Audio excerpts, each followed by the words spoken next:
সকালবেলা ঘুম থেকে উঠে বেরিয়ে পড়েছি, আজকে মার্কেট যাব, তো একটা ফ্রিজ কিনতে। তো জামা প্যান্ট জুতো পরে রেডি হয়ে আমি বাইরের দিকে চলে গেলাম, আর আবহাওয়াটা দেখে মনে হয় আকাশটা পুরো ফুটো হয়ে গেছে। যাই হোক, তো আমার 3 কোটি টাকার কেটিএম এর কাছে যাব। তো কেটিএম এর কাছে গিয়ে দেখি কেটিএমটা আজকে পুরো খারাপ হয়ে পড়ে আছে। জানি না আমার সঙ্গে কেন এরকম হয়। এখন পায়ে হেঁটেই যেতে হবে মার্কেট। তো রাস্তার অবস্থা দেখতে পাচ্ছ খুবই খারাপ। তোমরাও আমার মতো এই রাস্তা দিয়ে এরকম চলাফেরার ভুল করো না, তাহলে আমার মতো অবস্থা হবে।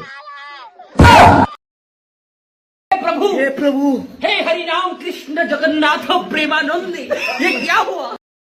আবার ফ্রেশ হয়ে বেরিয়ে চলে এলাম। আর ও গাইস, খুব জোর বাজা বেঁচে গেছি। মেঘটার ফুটো তো বন্ধ করতে পারিনি, তো ঝিমঝিম করে বৃষ্টি পড়তেছে। 1 বছর হাঁটার পর আমরা পৌঁছে গেলাম গিরি মোবাইল শোরুম ফাইনালি। তো আমরা আর গাইস ফ্রিজ খুলতেই ভিতর থেকে গরম হাওয়া পেয়ে আমি তো অবাক।